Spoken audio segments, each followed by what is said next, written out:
Welcome to a Foxy Tech Tips tutorial on finding your Nintendo account QR code.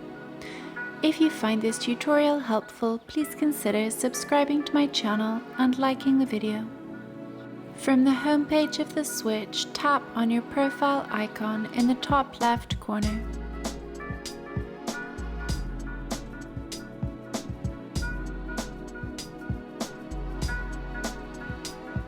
On your profile page, scroll down the left sidebar menu and open User Settings.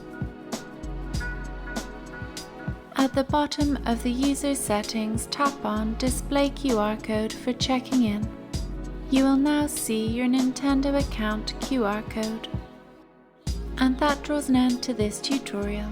Please like the video if you found it helpful, and subscribe to Foxy Tech Tips for more Nintendo tips and tricks.